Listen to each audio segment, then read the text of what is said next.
Good morning students. चलिए आज बात करते हैं ब्रूनर की। ब्रूनर से सीटेट और यूपी टेट में प्रश्न ज़रूर आते हैं, चाहे वो स्टेट टेट की परीक्षा हो। मतलब शिक्षा और शिक्षण से जुड़े हुए मनोवैज्ञानिक सिद्धांतों की अगर बात की जाए तो उसमें ब्रूनर का नाम आता है। Brunner, J.S. ब्रूनर, जिनका जन्म अमेरिका में हुआ था। अमेरिकन मनोवैज्ञानिक थे, अमेरिकन मनोवैज्ञानिक और शिक्षाविद थे, जिन्होंने संज्ञानात्मक अधिगम सिद्धांत, जिसे हम इंग्लिश में बोलते हैं कॉग्निटिव लर्निंग थ्योरी का, इन्होंने प्रादुर्भाव या कह सकते हैं की उत्पत्ति की थी, के सिद्धांत को इन्होंने प्रतिपादन किया था। संज्ञानात्मक अधिगम का सिद्धांत, कॉग्निटिव लर्निंग मोड।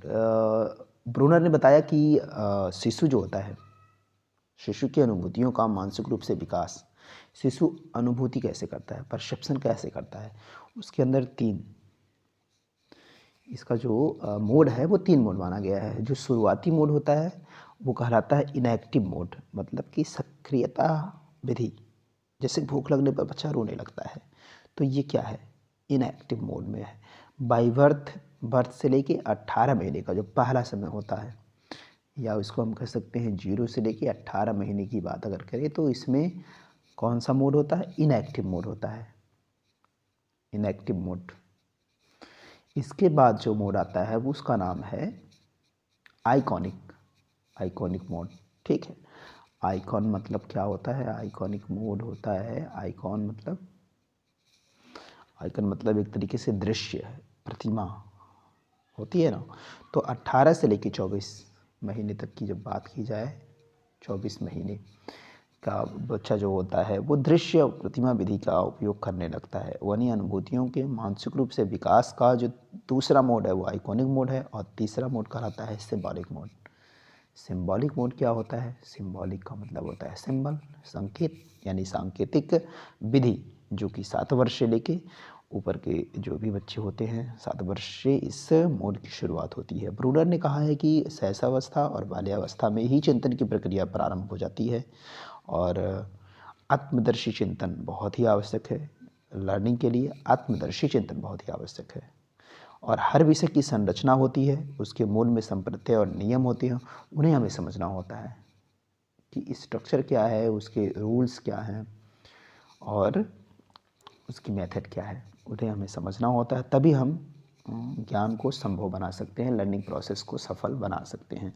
तो J.S. ब्रूनर का नाम याद रखेंगे। 1915 में अमेरिका में इनका जन्म होता है। इन्होंने संज्ञानात्मक अधिगम सिद्धांत को प्रतिपादित किया है। अब J.S. ब्रूनर से संबंधित अगर शिक्षकों के लिए कोई सिद्धांत की बात की जाए, तो जैसे हम प्लानिंग बनाते हैं, हम क्या करते हैं, प्लानिंग बनाते हैं ना, तो प्लानिंग करना, ठीक है, टीचर होता है, प्लानिंग बनाता है, लेसन प्लान बनाता है, फिर उसको एग्जीक्यूशन करना, उसकी एग्जीक्यूशन कैसे की जाएगी, उसे पढ़ाया कैसे जाएगा, तो ये चीज़ें, और इसके बाद इवैल्यूएशन, ये 3 चीज़ें हम करते ही करते हैं। तो ये ब्रूनर की सबसे बड़ी देन है अपने यहाँ, मतलब कि शिक्षा में, लर्निंग प्रोसेस में, टीचिंग लर्निंग प्रोसेस में प्लानिंग, एग्जीक्यूशन और इवैल्यूएशन, इन तीनों सिद्धांतों को हमने ब्रूनर से ही लिया है। और इसके साथ ही साथ ब्रूनर ने कहा था कि जो कुछ भी हम पढ़ाएं, जो कुछ भी आप पढ़ा रहे हैं, उसका इफ़ेक्ट या उसका प्रभाव 2 जगहों पे पड़ता है, एक व्यक्ति पर और समाज से संबंधित होना चाहिए। यानी रिलेवेंस की बात अगर करें, रिलेवेंस कैसा होता है, इसका रिलेवेंस 2 तरीके का होता है, सोशल, समाज पर भी पड़ता है, और एक इंडिविजुअल व्यक्ति पर, व्यक्ति और समाज दोनों पर पड़ता है। तो ब्रूनर बहुत ही इम्पॉर्टेंट है, और ब्रूनर की जो सिद्धांत है उसका नाम है संज्ञानात्मक अधिगम का सिद्धांत। लेकिन जो कुछ भी हम पढ़ा रहे हैं उसका संबंध किससे किससे होता है, उसकी अगर हम देखें संबद्धता की बात करें तो व्यक्तिगत और सामाजिक संबद्धता होती है।